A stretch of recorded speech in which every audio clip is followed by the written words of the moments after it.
بہت عرصہ پہلے ایک ریاست میں یہ روایت تھی کہ ہر سال نیا بادشاہ منتخب کیا جاتا۔ جو شخص تخت نشین ہوتا وہ ایک معاہدے پر دستخط کرتا کہ سال کے اختتام پر اسے بادشاہت سے سبکدوش ہونا پڑے گا اور پھر اسے ایک سنسان جزیرے پر تنہا چھوڑ دیا جائے گا جہاں سے واپسی کا کوئی امکان نہیں تھا۔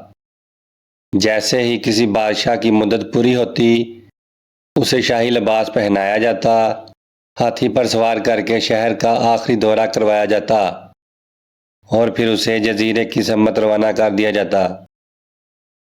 ایسے ہی ایک موقع پر جب رایا اپنے پرانے بادشاہ کو جزیرے پر چھوڑ کر لوٹ رہی تھی، راستے میں انہیں ایک نوجوان ملا جو ایک تباہ شدہ کشتی سے باز سلامت بچ نکلا تھا۔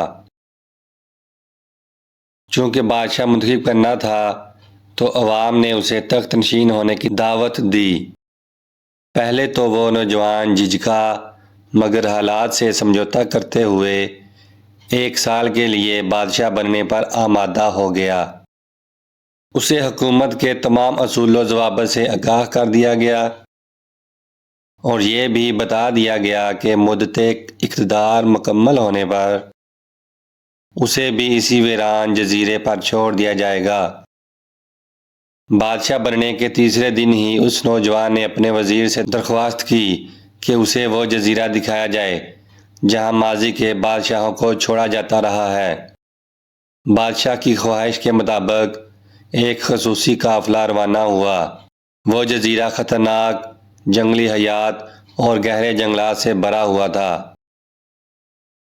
وہاں پہنچ کر نوجوان بادشاہ نے دیکھا کہ پچھلے بادشاہوں کے ڈھانچے اب بھی وہاں بکھرے ہوئے پڑے ہیں۔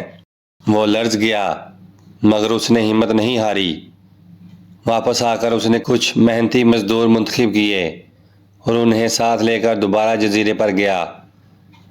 اس نے حکم دیا کہ پورا جزیرہ صاف کیا جائے، تمام خونخوار درندوں کو ہلاک کیا جائے اور غیر ضروری درختوں کو کاٹ کر زمین ہموار کی جائے۔ وہ خود ہر ماہ جزیرے کا معائنہ کرتا۔ جلد ہی وہاں سے خطرناک جانور ختم ہو گئے اور زمین صاف ہوتی گئی۔ دوسرے مہینے سے جزیرے پر خوبصورت باغات بنائے گئے۔ مختلف قسم کے پالتو جانور وہاں منتقل کیے گئے۔ تیسرے مہینے میں اس نے عظیم الشان محل تعمیر کروایا اور ایک بندرگاہ بھی قائم کی۔ وقت کے ساتھ ساتھ وہ سنسان جزیرہ ایک حسین اور شاداب بستی میں بدلنے لگا۔ یہ بادشاہ نہایت سادہ طبیعت تھا۔ وہ خود کم خرچ کرتا اور زیادہ تر دولت جزیرے کی ترقی پر صرف کرتا رہا۔ 10 مہینے گزرنے پر اس نے وزیر اعظم سے کہا کہ وہ اب اس جزیرے میں منتقل ہونا چاہتا ہے، لیکن وزراء نے اصرار کیا کہ اسے مدت پوری ہونے کا انتظار کرنا چاہیے۔ بالآخر سال مکمل ہوا۔ روایت کے مطابق اسے شاہانہ لباس پہنایا گیا، ہاتھی پر سوار کر کے شہر کا دورہ کروایا گیا، مگر برخلاف روایت اس بادشاہ کے چہرے پر مسکراہٹ تھی۔ لوگ حیران ہوئے اور پوچھا، جب باقی سب بادشاہ اس موقع پر روتے تھے تم کیوں خوش ہو؟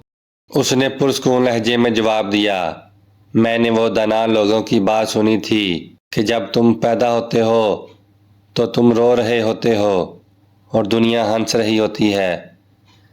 زندگی ایسے گزارو کہ جب تم دنیا سے رخصت ہو تو تم ہنس رہے ہو اور دنیا رو رہی ہو۔ میں نے اپنی بادشاہت کے دوران رنگینیوں میں کھو جانے کے بجائے مستقبل کی فکر کی۔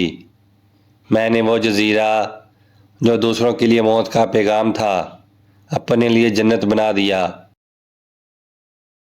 اب میں وہاں سکون سے اپنی باقی زندگی گزاروں گا۔